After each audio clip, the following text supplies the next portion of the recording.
Buenas tardes, mi nombre es Diana Marcela Leona Lápez, soy trabajadora social, especialista en promoción en salud y desarrollo humano. Bien, presentaré algunas recomendaciones de biblioterapia para la orientación educativa familiar, haciendo énfasis en que existen muchos textos de base para el abordaje de ciertas situaciones. Sin embargo, se debe tener una mirada crítica y un objetivo claro de por qué es su consulta. Por tanto, los 5 textos que a continuación relaciono pueden servir de gran ayuda para dar respuesta y trabajar con la comunidad. Entre estos textos, el primero de ellos es ¿qué significa la orientación educativa familiar? Como una base de conocer en dónde nos estamos desempeñando como profesionales. Segundo, teniendo en cuenta mi formación de pregrado, soy trabajadora social y considero que esto le da un tinte diferente a nuestras intervenciones y que por supuesto le aporta mucho al desarrollo humano. Y dentro de ese marco de desarrollo humano, cuáles han sido, digamos, las apuestas dentro de los estilos de crianza de nuestros niños y nuestras niñas. El cuarto libro que considero importante es trabajar con los adolescentes y conocer un poco sus estilos de vida y una situación puntual que nos puede llevar a atenderla de manera más eficiente. Se trata del bullying, conflicto y violencia escolar, que pues he recogido algunos elementos en el quinto libro. Esta es la ficha técnica, por tanto, que he utilizado para estas biblioterapias. El primero concepto que manejamos en la ficha técnica pues tiene que ver con todo el tema de el título, el autor, la editorial, la edición, el número de páginas que recoge el libro. Segundo, cuáles son las palabras claves que hemos encontrado. Tercero, cuál es un resumen breve en qué consiste el libro y cuarto, las implicaciones éticas que tiene el conocer este tipo de textos para nuestra actuación profesional. Bien, el primer libro es denominado Orientación Educativa, Fundamentos Teóricos, Modelos Institucionales y Nuevas Perspectivas. Es un estudio que lo realizan varios autores, entre ellos podemos encontrar a Antonia Laguna, Sara Redondo, Enrique Navarro, Patricia Vale y Ana María Madrigal.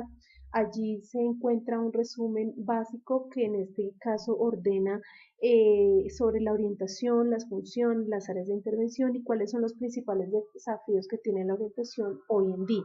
Por tanto, hace un recorrido histórico de cómo se ha dado este área de intervención, cuáles son esas funciones que dependen de una estructura y por supuesto que dependen de ese componente de la diversidad de la enseñanza, la tutoría.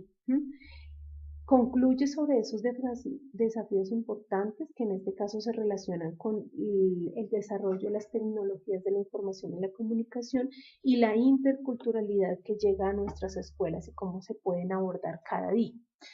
Las implicaciones éticas que considero a la hora de trabajar con este texto es, uno, se debe apropiar adecuadamente la teoría y la metodología que allí propone.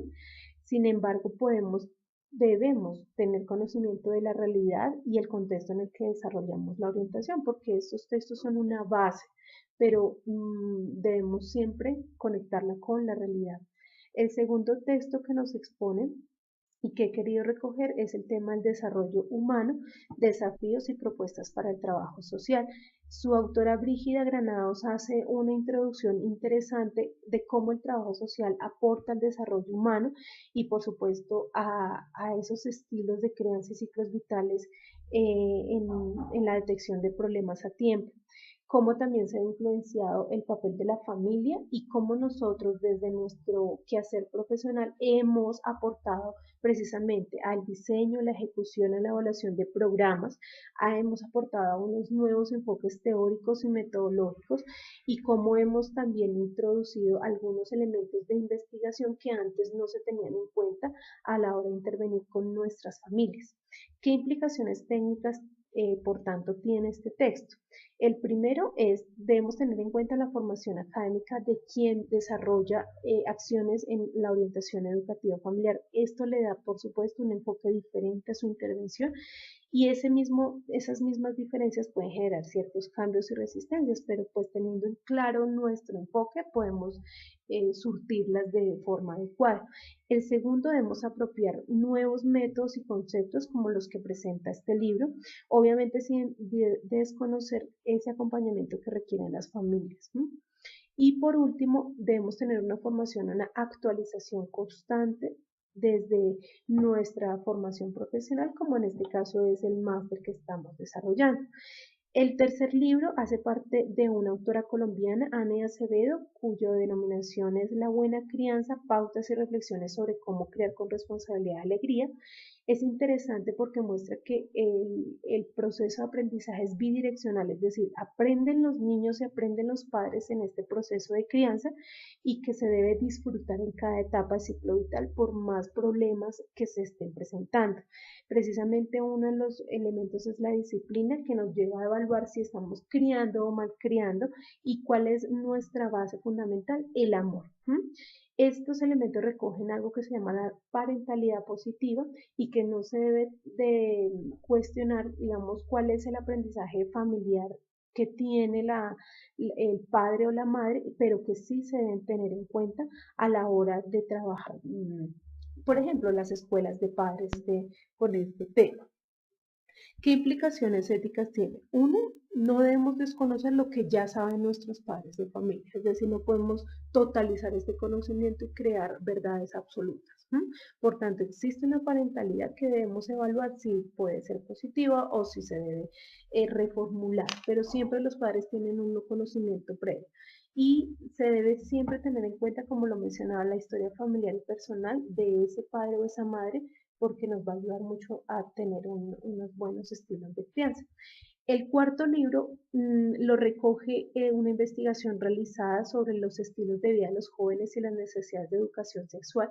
Es importante reconocer, digamos, en esa etapa de ciclo los adolescentes juegan un papel muy importante. Entonces, el resumen importante está basado en esos aprendizajes que tiene el adolescente, cómo no podemos verlo como el que adolece, sino al contrario, el joven que se está formando y que necesita mucho del adulto para su formación. Esta investigación recoge, por tanto, identifica los estilos de vida, los cuales se relacionan con el ocio, el tiempo libre, el inicio de las relaciones sexuales, las relaciones interpersonales y el consumo de drogas. Tiene en cuenta mucho el enfoque funcional de la familia y cómo esto transversaliza los estilos de vida de nuestros jóvenes y propone unas prácticas educativas con respecto a una modificación de los currículos y a tener en cuenta la formación afectiva de nuestros niños y nuestras niñas en el aula. Por tanto, las implicaciones éticas recomendadas que se deben hacer es, uno, esta es una herramienta importantísima de análisis, además que nos muestra un panorama investigativo importante sobre el concepto de sexualidad, pero debemos tener en cuenta que la sexualidad no empieza en la adolescencia, sino al contrario, se debe desmitificar estos conceptos porque empiezan mucho, mucho antes. La segunda implicación es transformar el concepto de educación sexual, no verla como un término biológico, sino tener en cuenta otras formas que tienen que ver con la toma de decisiones, la elección adecuada de pareja, una formación afectiva de los vínculos, cómo se establecen hoy en día, y por supuesto generar una complementariedad en este tipo de investigaciones, por ejemplo, evaluar cómo ve los estilos de vida los niños y las niñas que no se encuentran desescolarizados o los niños o las jóvenes con situaciones de discapacidad. Bien, el quinto y último libro hace referencia a conflictos, bullying y violencia escolar. Como lo mencionaba, es una acción puntual que debemos tener una herramienta teórica a la mano. Enrique Chaus, el autor colombiano, hace una investigación acerca de qué se entiende por conflictos, qué es bullying, cuál es la intervención actualmente en Colombia frente a la violencia escolar y cuáles serían, por tanto, las estrategias de intervención. Propone algo bien interesante que se llaman las aulas en paz, donde nos muestra cuál es la ruta institucional que se debe seguir. En este momento genera, por tanto, un modelo de intervención, pero siempre nos lleva a pensarnos en la generación de competencias de nuestros niños y nuestras niñas en el aula y, por supuesto, cómo tipifica esa violencia escolar a partir de nuestra ley colombiana de convivencia escolar, la 1620. Con respecto a las implicaciones éticas de este libro, primero se deben muy importante diferenciar conflictos, violencia y bullying. ¿Por qué? Porque nuestros padres, docentes y nuestros estudiantes en ocasiones confunden este tipo de conceptos y por supuesto en la práctica se hace mucho más evidente. Dos, siempre se debe tener en cuenta que estos libros nos llevan a reconocer que hay una ruta institucional y que se debe trabajar en la prevención secundaria. Y por supuesto, se deben brindar herramientas para que los docentes nos ayuden en la detección, prevención y atención del casos de conflicto bullying dentro del aula que pues no resulte a mayores. ¿No? Muchísimas gracias, agradezco su atención, que estén muy bien.